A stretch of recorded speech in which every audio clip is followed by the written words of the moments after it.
적성에 안 맞는 일을 해야 할 때, 또라이 같은 상사 밑에 있을 때, 회사를 때려치고 싶지만 현실이 놓아주지 않을 때, 당신은 꼼짝할 수 없는 기분을 느낍니다. 문제를 극복할 수 없다는 생각에 체념하고 미소를 잃어갑니다. 하지만 당신에겐 더 나은 선택지가 있습니다. 당신에게 필요한 건 완벽한 해답이 아니라 수용 가능한 해답입니다. 해결할 수 없어 보이는 문제가 아니라 최소 행동을 요구하는 문제입니다. 많은 사람들이 잘못된 문제를 고민하느라 몇 날, 몇 주, 심지어 몇 년을 허비합니다. 현명한 사람은 문제를 풀릴 수 있게 다시 정의합니다. 존재하지 않는 완벽한 답이 아니라 꽤 괜찮은 해답을 찾아 행동하죠. 스탠퍼드 디자인 스쿨 교수 빌과 데이브가 만든 이 수업은 일과 삶을 디자인하는 지혜를 알려줍니다. 세상의 모든 문제가 당신을 짓누르는 것 같더라도 이 지혜가 있다면 문제를 풀어나갈 수 있습니다. 스탠퍼드 학생들이 졸업하기 전에 꼭 배운다는 이 지혜를 책 일의 철학을 통해 알아보겠습니다. 여기 버니라는 남자가 있습니다. 그는 자신의 일을 좋아하지만 그를 괴롭히는 문제가 있습니다. 버니가 말합니다. 내 상사는 완전 또라이예요. 내가 여기에서 아무리 힘든 일을 처리해도 결코 어떤 인정도 받지 못할 겁니다. 그의 말에는 고통과 체념이 들어있습니다. 상사를 바꿀 수도 없고 회사를 떠나기에는 상황이 좋지 않습니다. 자신의 힘으로 문제를 해결할 수 없다는 생각에 무기력해집니다. 빌과 데이브 교수는 이 문제를 어떻게 해결할까요?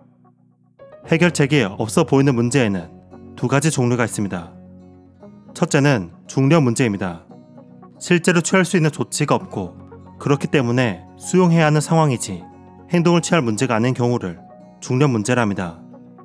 그저 존재하기에 받아들여야 하는 중력과 같죠. 두 번째는 재구성 문제입니다. 구성을 바꾸면 해결되는 문제이죠. 버니의 문제는 중력 문제처럼 보이지만 자세히 살펴보면 재구성 문제입니다. 문제를 어떻게 재구성할 수 있을까요? 먼저 표면이 아닌 근원으로 들어가야 합니다. 경영 컨설턴트로 25년간 일한 데이브는 한 가지 질문으로 문제의 핵심에 다다를 수 있다고 말합니다. 먼저 클라이언트에게 이렇게 질문합니다. 무슨 일이 일어나고 있나요? 상대방은 뭐가 문제이고 왜 스트레스를 받는지 구구절절히 이야기할 겁니다. 짧게는 5분, 길게는 30분 동안 상대방의 답변을 경청합니다. 그런 다음 예리한 이 후속 질문을 던집니다. 좋습니다. 그럼 실제로 무슨 일이 일어나고 있는 겁니까? 이게 전부입니다. 1번 질문은 출발점이 되어줍니다. 상대는 자신이 느낀 표면적인 문제를 이야기할 거예요. 그러다가 2번 질문, 실제로 무슨 일이 일어나는지 물어보면 상대방은 한 방 맞은 것 같은 표정을 지은 뒤에 본질적인 문제가 있다는 것을 깨닫고 이야기하기 시작합니다. 데이브는 10명 중 9명에게 이 전략이 통했다고 말합니다. 아주 단시간에 문제의 근원까지 파고들 수 있었다면서요. 이를 버니한테 적용해보죠. 버니는 이렇게 말했습니다. 내 상사는 완전 또라이예요. 내가 여기에서 아무리 힘든 일을 처리해도 결코 어떤 인정도 받지 못할 겁니다. 실제로 버니의 문제는 무엇일까요? 상사가 또라이인 것은 문제입니다. 하지만 상사를 바꾸는 건 버니가 통제할 수 없는 일입니다. 이직할 수는 있지만 너무 극단적이죠. 뒷부분을 살펴보죠. 어떤 인정도 받지 못할 겁니다. 버니는 인정받고 싶은 욕구를 가지고 있습니다. 일을 잘해도 상사에게 인정받지 못하니 직장에서 회의감을 느끼고 있을 거예요. 그렇다면 문제를 이렇게 정의할 수 있습니다. 어떻게 하면 버니는 인정을 받을 수 있을까? 더 구체적으로 가보죠. 꼭 상사에게 인정받을 필요는 없습니다. 다른 구성원에게 인정받으면 동기부여도 되고 나중에 승진할 때 도움이 될 겁니다. 어떻게 하면 조직의 다른 구성원에게 내 업무를 확실하게 인정받을 수 있을까? 혹시 피드백을 받아 성장하고 싶은 게 문제였다면 대학원 때 존경했던 교수나 기술 창업을 한 선배한테 피드백을 구해도 좋습니다. 어떻게 하면 내가 존경하는 다른 사람에게 지지를 받을 수 있을까? 재구성한 문제를 살펴보면 공통점이 있습니다. 어떻게 하면이라는 단어가 들어갔다는 거죠. 문제가 풀릴 수 있도록 실행 가능한 행동이 나오도록 유도하는 것입니다. 문제를 재구성했다면 이제 답을 찾아볼까요? 이때 정답을 찾으려고 해서는 안 됩니다. 인생은 수학과 달라서 완벽한 답이 없습니다.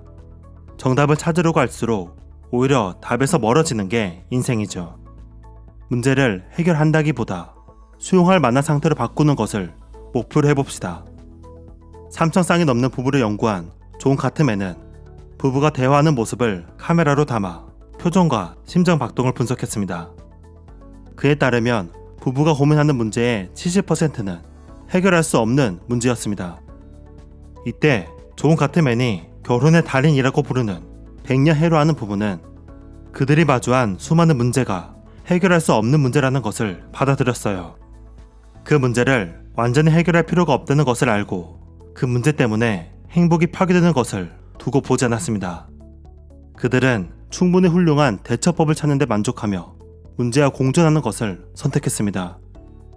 우리가 추구해야 할 것은 완벽한 해답이 아니라 수용할 만한 수준의 처리법이라는 사실을 받아들이는 것입니다.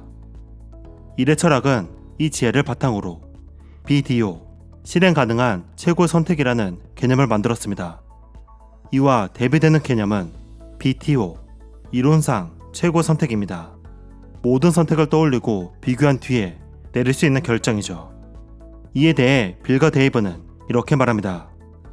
지금 이론상 최고의 선택이 아니라 실행 가능한 최고의 선택을 찾고 있다는 사실을 명심해야 한다. 이것이 좋은 결정을 내리는 요령이다. 이론상 최고의 선택을 찾고 싶은 마음이 있을 것이다. BTO란 여러분이 찾아내야 한다고 생각하는 선택이다. 물론 BTO로 찾아내려고 노력하는 것은 자연스러운 일이지만 열의 9은 실제로 존재하지 않는다.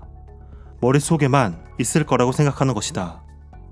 디자이너의 핵심 개념은 실제로 존재하는 무언가를 만드는 것이다. 존재하지 않는 이론상 최고의 선택 때문에 내가 선택한 BDO를 놓치는 일이 없어야 한다.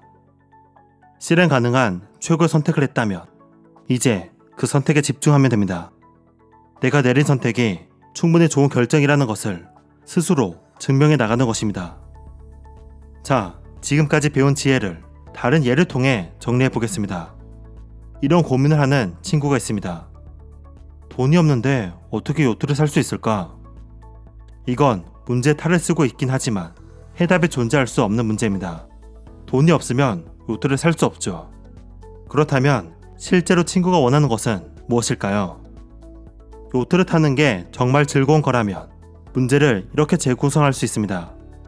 어떻게 하면 정기적으로 요트를 타러 갈 수 있을까? 이제 조치를 취할 수 있는 문제로 바뀌었습니다. 다른 사람의 요트에 선원으로 탑승하겠다고 지원하거나 요트 동호회에 가입해 다 같이 돈을 모아 요트를 타는 해결책이 있겠죠. 아니면 친구가 자랑하기 위해서 요트가 필요한 것일 수 있어요. 이 경우라면 왜 자랑을 하고 싶은지 더 깊이 물어보거나 친구에게 필요한 건 돈을 더 버는 것이니 어떻게 하면 소득을 늘릴 수 있을까로 재구성하는 것이 좋겠죠. 훌륭한 인생 디자이너는 언제나 훌륭하게 문제를 재구성한다. 이것이 일의 철학이 알려주는 인생의 지혜입니다. 문제를 재구성하면 수많은 가능성이 열릴 것입니다. 오늘 여러분은 어떤 고민을 했나요? 그 고민은 해결 가능한 문제였나요? 어떻게 하면이라는 단어를 사용했나요? 실행 가능한 최고의 선택을 한 뒤 그 선택을 충분히 좋은 결정으로 만들어 봅시다. 책그림이었습니다. 감사합니다.